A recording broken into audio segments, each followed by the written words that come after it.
I'm Josh. I'm the founder of DoNotPay. And I like to think of DoNotPay as the world's first robot lawyer. And what does that mean? Well, what we do every day, I feel like I have the best job in the world.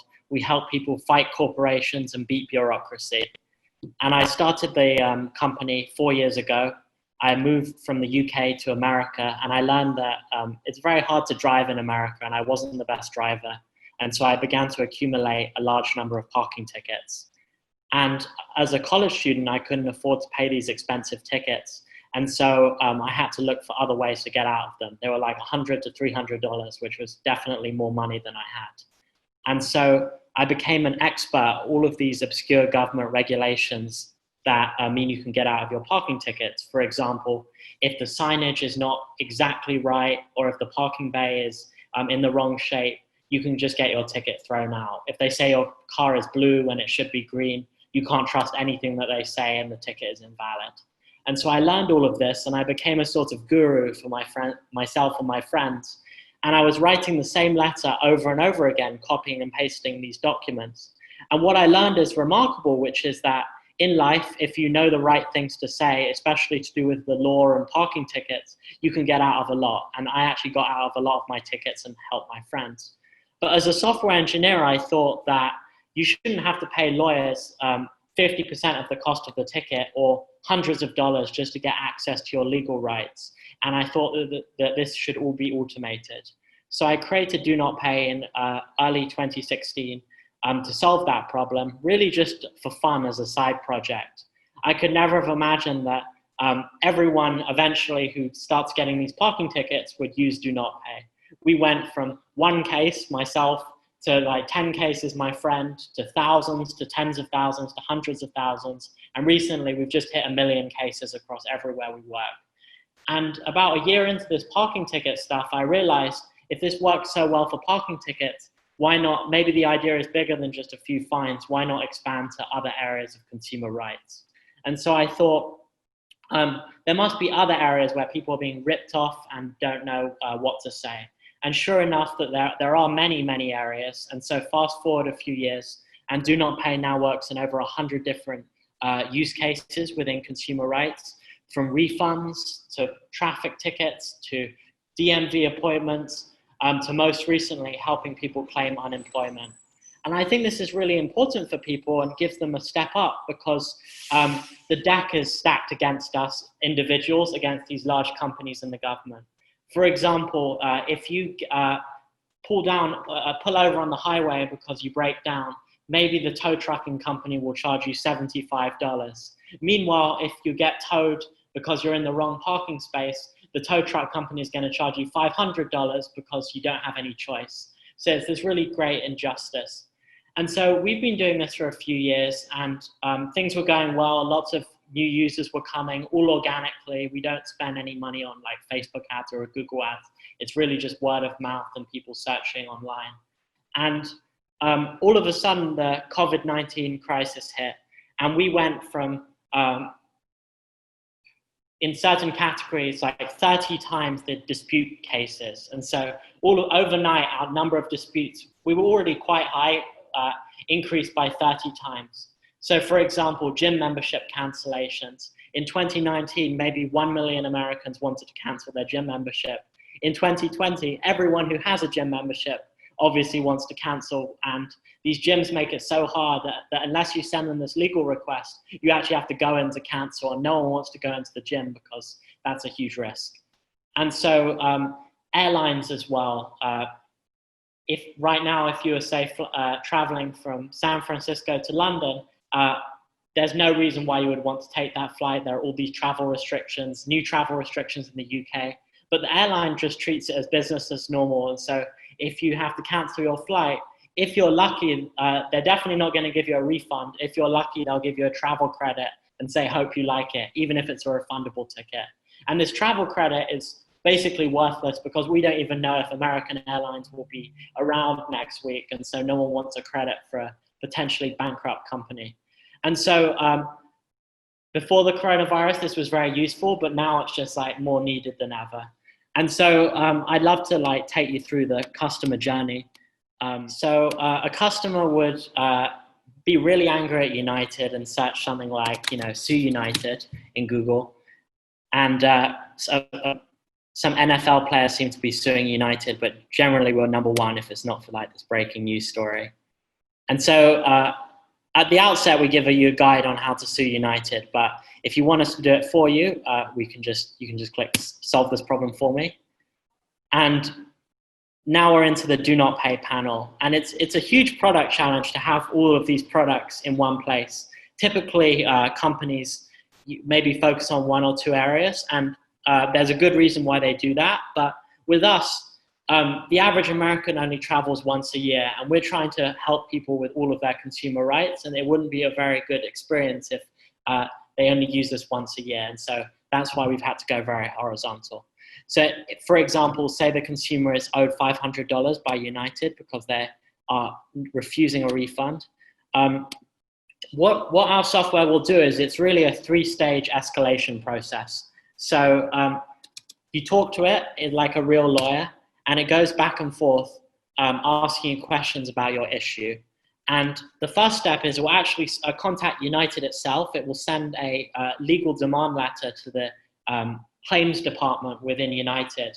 And it really doesn't get involved with customer service, because our view is if you send it to the legal department, they take it a lot more seriously.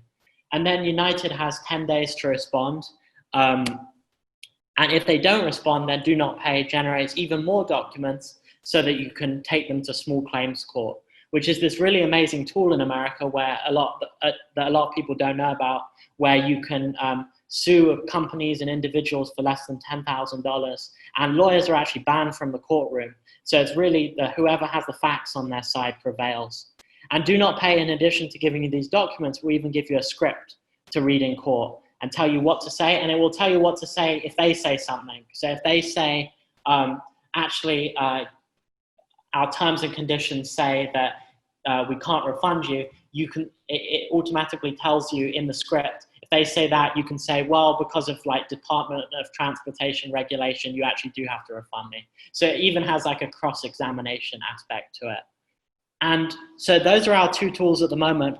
In the next few weeks, we're actually adding an additional tool, which is automatic chargebacks. Some of these banks make it so hard to charge back, and there are 500 pages of visa regulations.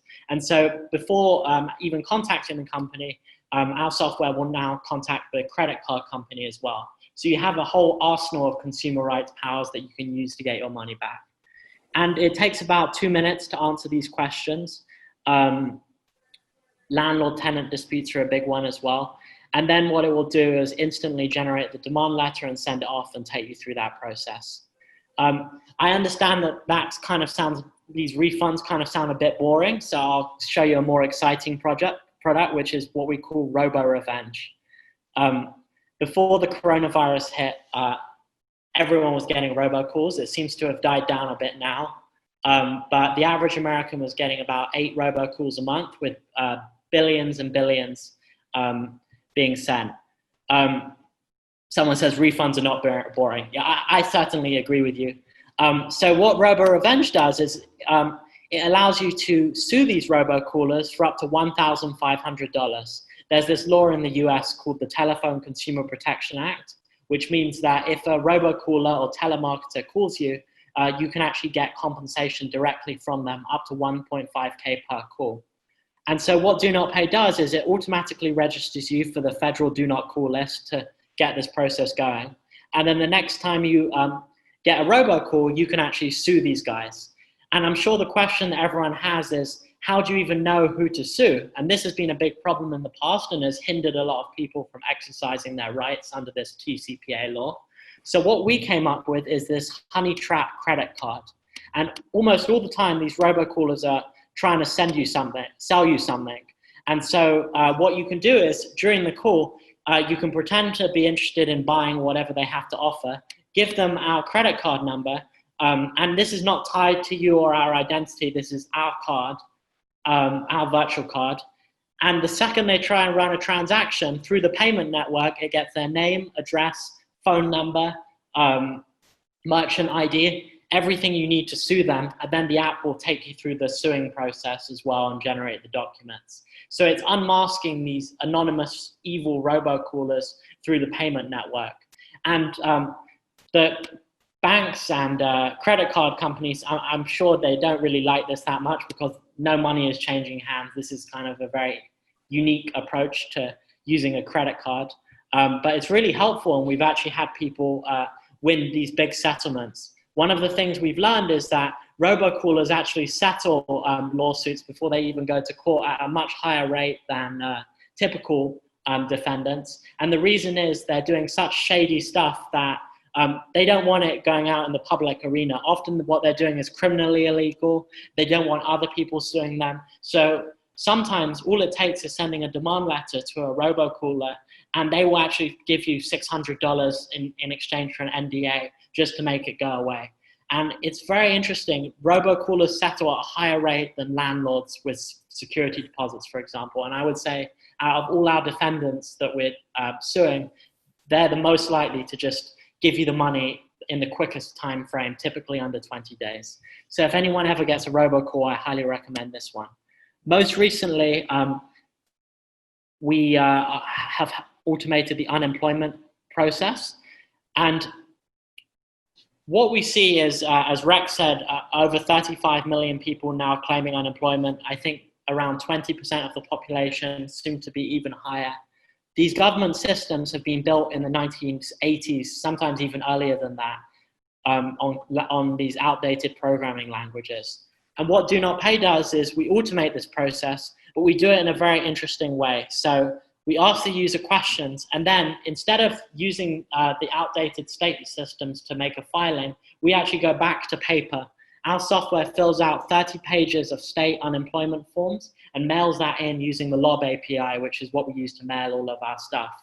And interestingly, you're actually more likely to get a check much more quickly for unemployment if you use the paper system. So California, when they launched their online system, for example, there was a contingent of government officials and state legislatures who said one day there might be homeless people who don't have computers, or the online system might fail. And it was very prescient thinking, we have to, by law, keep paper filings. And no one really files by paper, a very small percentage, except DoNotPay. And it's almost like paper voting. It's more reliable and it's more efficient than filing online. So we do this in about 15 states. And in some states, we call the unemployment office every week to verify that you're still unemployed. And so we have this product which works for all companies, but especially recently the unemployment office, called Skip Waiting on Hold. And what this does is it phones up the company, waits on hold for 2 hours or however long, and the second an agent comes on the line, it detects that there's a human voice on the other line automatically and forwards the call to you. So we would be here all day if I went through all 100 different features, really random things like in-flight Wi-Fi protection, but you get the idea. And everything that you could possibly conceive of being part of consumer rights is on our roadmap. In the office, we have a list of over 50 different potential things. What's coming up next is everyone is being spammed at the moment with spam emails, and these emails relate from exploitative, like here's a cure for the virus, to just annoying, like Bed Bath & Beyond's COVID-19 strategy. Who really cares about that? So we're looking to stop that and get people compensation. And then also the chargeback thing at the press of a button, which I alluded to earlier. One final thing that I'll say before we can get into a discussion is that I'm sure everyone is thinking, if you give people the power to exercise their rights and there's no friction, could there be any potential for abuse? Like, would you see people just charging back everything, or suing everyone, or getting lots of refunds and things like that? And interestingly, we haven't ever seen that at DoNotPay. And there are two reasons why I think that's true. The first is the crazies already know how to abuse the system. Our customer demographic is really people who have no idea about their rights, and these things they didn't even know about. Like a huge proportion of consumers don't even know that the concept of a chargeback exists. And that's who we're targeting. We're trying to expand the segment of people that didn't even know they had a legal case in the first place. And the second thing is we actually have a large amount of data, and our software will slow you down if you're a crazy person. So I mentioned earlier that you have to wait 10 days between the sending of the demand letter and the filing of the documents. If you're one of these greedy people, you don't want to wait 10 days. So our software slows you down, and we think very carefully about building our products in a responsible way. Someone just asked, how large are you? So we're still quite small. We're a team of around 9 people. I'm here in the DoNotPay office, which is very small. There's no one else here. I just work here on my own every day. We've actually found a loophole in our sublease, and so we might not even return here. We might just stay remote. We've just processed over 1 million cases in total. We've saved about $30 million on aggregate for consumers, and we have about 50,000 people using our software every month on average. We're doing a few thousand cases every day. In terms of how do we manage to generate ideas so quickly, we just want to solve our own problems. I'm the type of person that will wait on hold for like 4 hours just to get a $20 refund. And I understand most people aren't as pedantic, or maybe they don't have the time or the energy to do that. And so I'm just trying to scale that to everyone. Someone else asked, what's the business model? Well, it's $3 a month to use all of our services. And so you can use an unlimited number for the $3. And we actually have a direct bank account connection via Plaid. And if you don't have any money in your account, DoNotPay is actually free for you. And we have other products that are free in total and completely. So unemployment is free if you just use that. So it's very affordable and definitely 100 times cheaper than a lawyer.